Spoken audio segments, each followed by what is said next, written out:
Selamat pagi, saya ucapkan kepada kita semua. Nama saya Siska Dewi Titanias Tumorang. Saya merupakan mahasiswa Unimed jurusan Fisika. Saya dari kelas PSPF 2019C.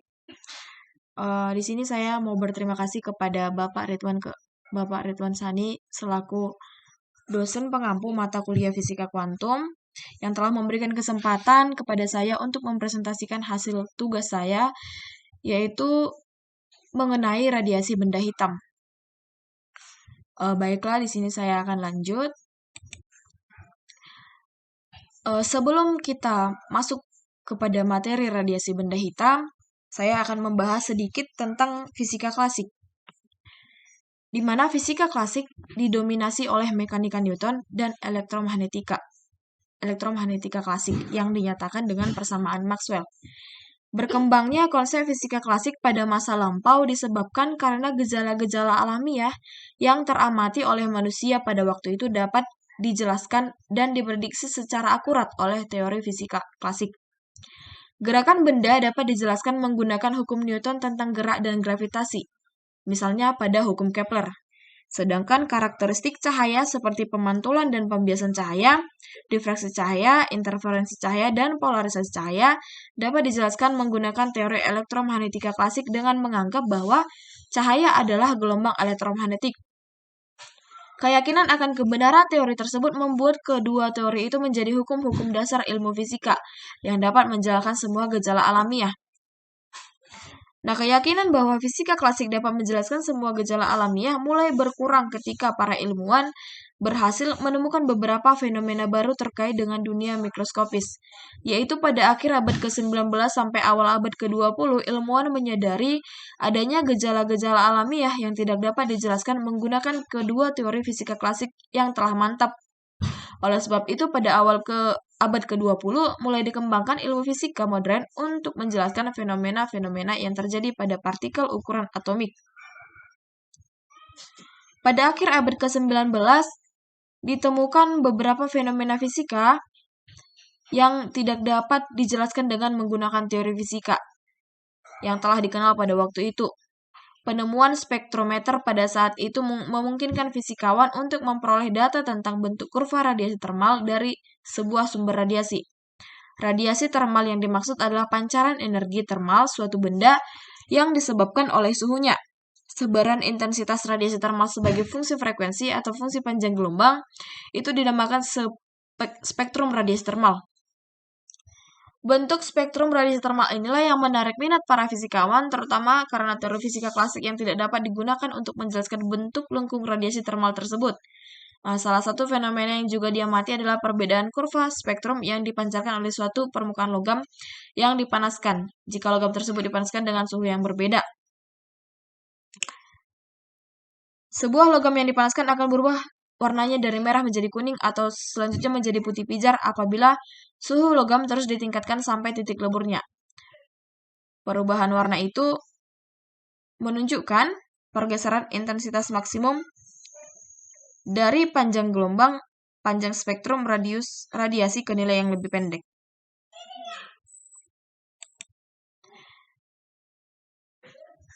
Nah, di sini pada gambar radiasi spektrum suatu benda pada beberapa suhu, pada gambar 1.1, berdasarkan pengukuran spektrum radiasi termal permukaan suatu benda yang dipanaskan, diketahui bahwa spektrumnya bergantung dari banyak faktor antara lain suhu benda, sifat permukaan benda, dan bahan yang dipergunakan.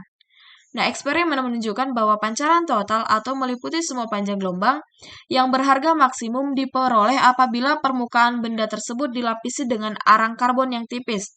Ternyata bahwa untuk kondisi seperti itu, spektrum radiasi termal hanya bergantung dari suhu benda dan tidak lagi dari faktor-faktor lain seperti bahan benda, permukaan benda, dan variabel yang lain.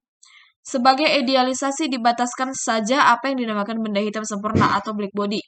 Black body yaitu suatu benda yang menyerap semua cahaya yang sampai di permukaannya. Teori termodinamika menjelaskan bahwa benda seperti itu apabila pijar akan memberikan pancaran total yang maksimum jika dibandingkan dengan benda-benda yang lain yang sama suhunya.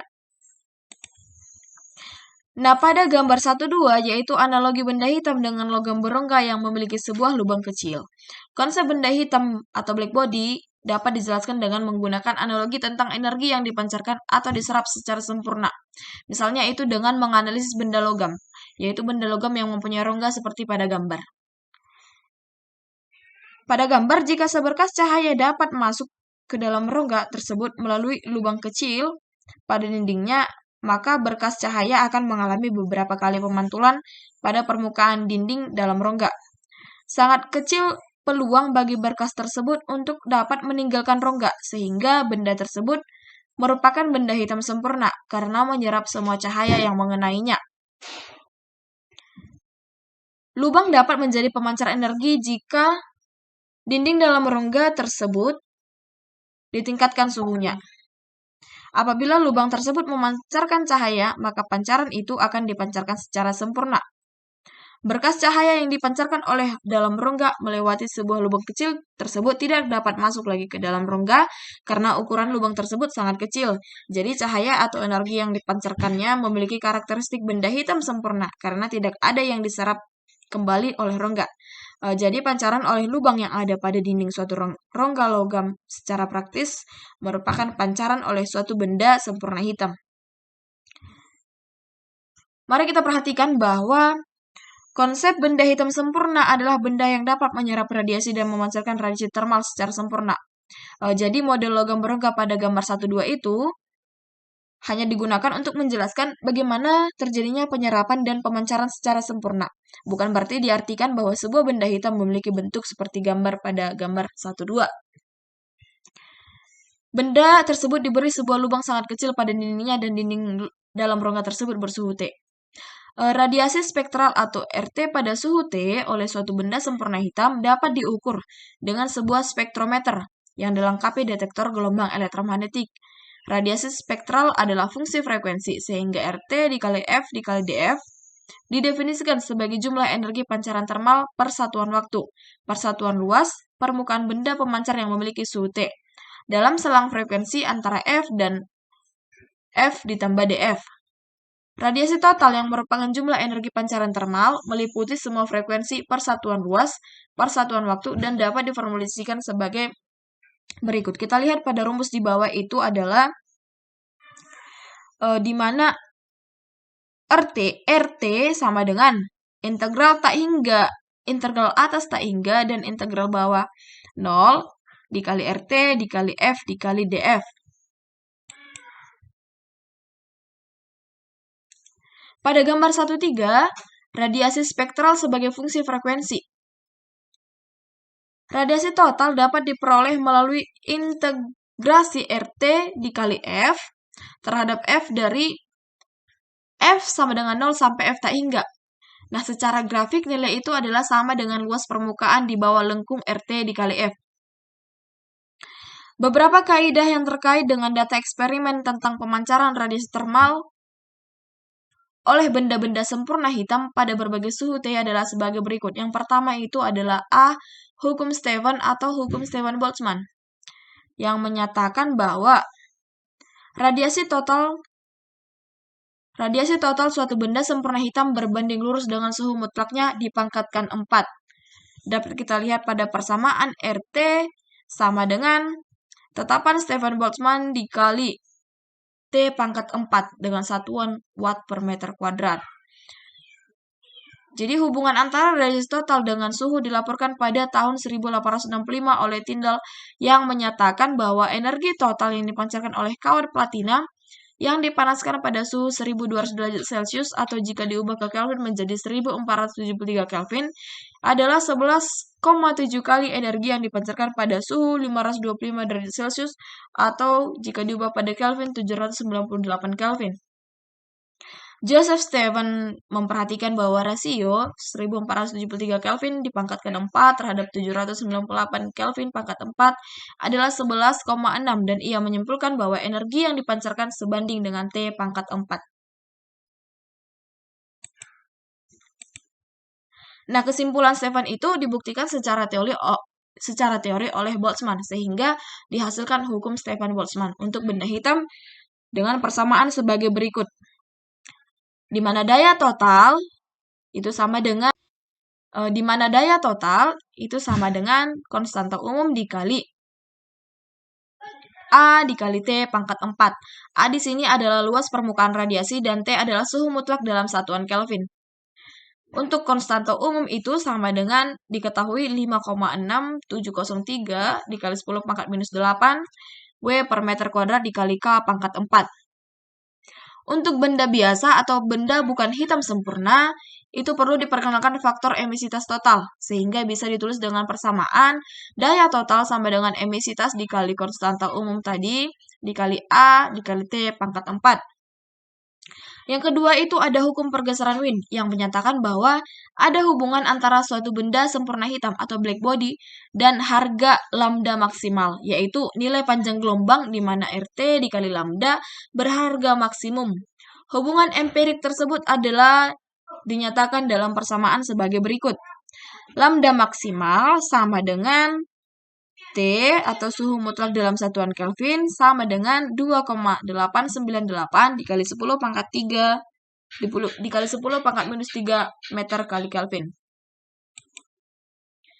Nilai konstanta 2,898 kali 10 pangkat minus 3 M dikali K tersebut diperoleh berdasarkan data eksperimen. Nilai emisitas beberapa benda pada suhu 300 Kelvin diberikan dalam tabel berikut. Yaitu tabel 11 dapat kita lihat nilai emisitas beberapa benda. Aluminium foil itu nilai emisitasnya 0,2, karbon 0,8, cat putih datar 0,87, bata merah 0,9, beton 0,94, cat hitam atau datar 0,94. Nah, di sini ada contoh soal untuk hukum pergeseran Wien, yaitu suhu rata-rata kulit manusia adalah sekitar 33 derajat Celcius. Tentukan panjang gelombang pada pancaran energi paling banyak bila tubuh manusia dianggap meradiasikan seperti benda hitam pada suhu itu. Nah, untuk penyelesaiannya, kita diketahui itu ada T sama dengan suhu dalam Kelvin 33 derajat Celcius, maka diubah menjadi Kelvin 306 Kelvin. Dengan menggunakan hukum pergeseran Wien diperoleh bahwa lambda maksimal sama dengan 0,002898 M dikali K per T sama dengan 0,002898 M dikali K per 306 K. Maka didapat hasilnya 9,5 mu kali M. Demikian kira-kira untuk contoh soalnya. Kita lanjut. Ada beberapa fenomena yang ditemukan pada akhir abad ke-19 terkait dengan radiasi termal benda hitam yang diketahui secara eksperimental namun belum dapat dijelaskan secara teoretik pada waktu itu. Nah, fenomena tersebut antara lain yaitu yang pertama bentuk lengkung. RT dikali F. Yang kedua, hukum Stefan Boltzmann mengenai pancaran radiasi total oleh suatu benda sempurna hitam. Yang ketiga itu hukum pergeseran Wien. Mengetahui hubungan antara lambda maksimal dan suhu mutlak T. Pada gambar 1.2, yaitu para fisikawan, kita balik lagi kepada gambar 1.2, yaitu para fisikawan pada saat itu berusaha mencari suatu landasan teoretik tentang radiasi termal yang dapat digunakan untuk menerangkan fakta-fakta eksperimental yang diamati. Tantangan tersebut ternyata menghasilkan suatu kesimpulan yang menggoncangkan landasan konseptual fisika.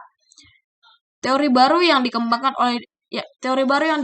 untuk dapat menerangkan fenomena tersebut terkait dengan sistem atomik dan sistem subatomik, yaitu teori mekanika kuantum.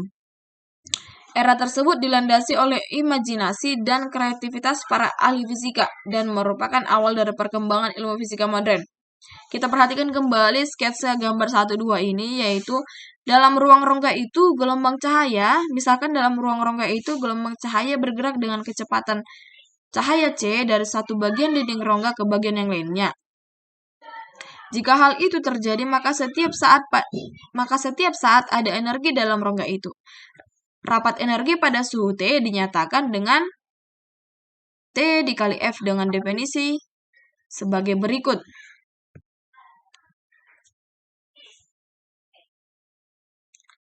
T dikali F, F adalah jumlah energi dalam satuan volume dengan frekuensi yang terletak antara F dan F tambah F untuk suatu rongga yang dindingnya bersuhu T.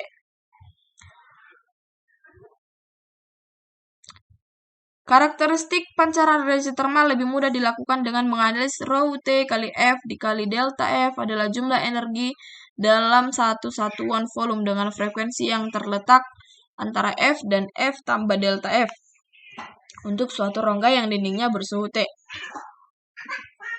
Karakteristik pancaran radiasi termal lebih mudah dilakukan dengan menganalisis RT dikali F daripada analisis RT dikali F.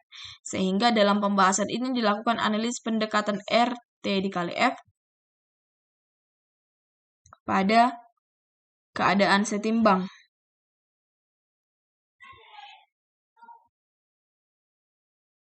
Maaf, di sini karakteristik pancaran radiasi termal lebih mudah dilakukan dengan menganalisis rho T dikali F daripada analisis RT kali F. Sehingga dalam pembahasan ini dilakukan analisis melalui pendekatan rho T kali F ini bukan R tetapi rho. Pada keadaan setimbang di dalam rongga logam akan ada gelombang tegak elektromagnetik, di mana moda gelombang tegak dapat dinyatakan sebagai berikut. Dengan persamaan ini dapat kita lihat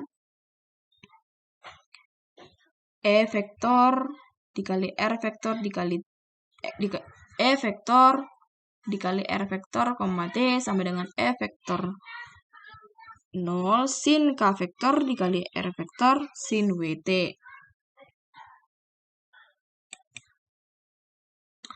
Dengan dari persamaan tadi yaitu diketahui K itu vektor gelombang, R itu kedudukan dalam ruang, omega itu frekuensi radial, dan T adalah waktu.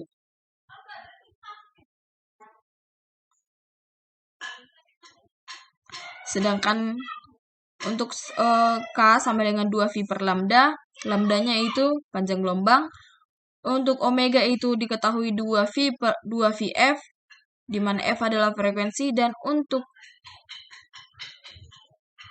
C itu lambda dikali F. C itu kecepatan lambat cahaya. Jika digunakan koordinat kartesius berlaku hubungan sebagai berikut.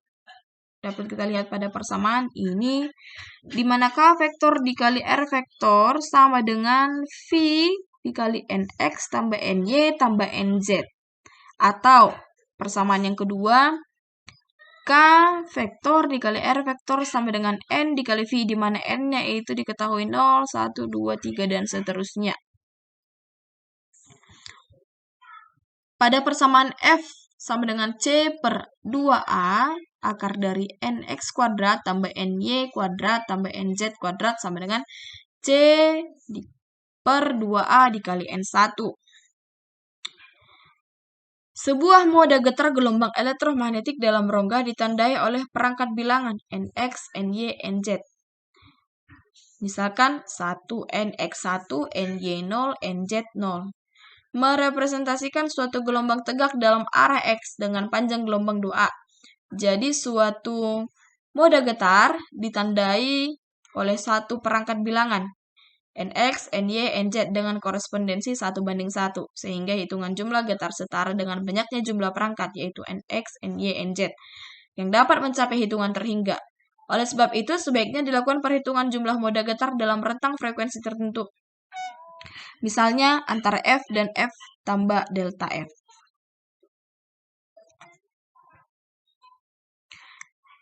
Lanjut. Kita lihat gambar 1/4, yaitu gambar frekuensi yang diperbolehkan pada ruang kubus 3 dimensi. Besarnya F tadi pada rumus sebelumnya itu dapat ditentukan dari persamaan 18 yaitu tadi F sama dengan C per 2A akar dari NX kuadrat tambah NY kuadrat tambah NZ kuadrat sama dengan C per 2A dikali N1. Jika radiasi menyebar ke semua arah, maka untuk arah positif jumlah moda getar yang terletak antara F dan F tambah delta F sama besar dengan jumlah titik dalam ruang yang terletak dalam 1/8 kulit bola dengan jari-jari. kulit bola dengan jari-jari N1 dan tebal. Jika radiasi menyebar ke semua arah, maka untuk arah Nx, Ny, Nz positif, jumlah moda getar yang terletak antara F dan F ditambah delta F sama besar dengan jumlah titik dalam ruang Nx, Ny, Nz yang terletak dalam 1/8 kulit bola dengan jari-jari N1 dan dengan tebal delta N1. Jumlah titik dalam 1/8 kulit bola tersebut adalah N1 dikali N1 dikali delta N1 1/8 AV dikali N1 kuadrat dikali delta N1. Persamaan itu dapat dinyatakan dalam fungsi f dengan menggunakan hubungan delta f sama dengan C per 2A dikali delta N1. Sehingga diperoleh N1 dikali F delta F sama dengan 1/8A V F pangkat 2 dikali 2A per C pangkat 3 dikali delta F sama dengan 4V dikali A pangkat 3 per C pangkat 3 dikali F kuadrat dikali delta F. Persamaan itu dapat dinyatakan dalam fungsi F dengan menggunakan hubungan volume rongga adalah F sama dengan A pangkat 3. Sedangkan untuk setiap getaran ada dua arah polarisasi. Sehingga jumlah getaran persatuan volume dengan frekuensi antara F dan F tambah delta F adalah sebagai berikut. Yaitu persamaan N dikali F dikali delta F sama dengan 8V per C pangkat 3 dikali F kuadrat dikali DF. Nah, ini adalah gambar terakhir, yaitu perbandingan grafik radiasi terhadap frekuensi menurut Rayleigh-Jeans dan eksperimennya. Kegagalan Rayleigh-Jeans dalam menjelaskan landasan teoritik dari kurva radiasi benda hitam dengan menggunakan teori ekipartisi energi untuk menetapkan emisitas menyebabkan perlunya teori baru dalam menerangkan bentuk kurva radiasi benda hitam dengan membuat anggapan bahwa untuk getaran osilator tidak berlaku teori ekipartisi energi. Anggapan tersebut adalah sangat revolusioner pada saat itu, terutama karena teori kinetik gas atau yang menggunakan teori ekipartisi energi cukup mantap saat itu dan terbukti secara eksperimental untuk menjelaskan distribusi partikel gas. Langkah tersebut ternyata membuka suatu era baru dalam ilmu fisika, yakni dimulainya pengembangan teori fisika modern yang dapat menerangkan suatu peristiwa dan gejala fisika pada tingkat atomik. Baiklah, demikian yang bisa saya sampaikan. Jika ada perkataan yang salah, saya mohon maaf dan saya ucapkan terima kasih.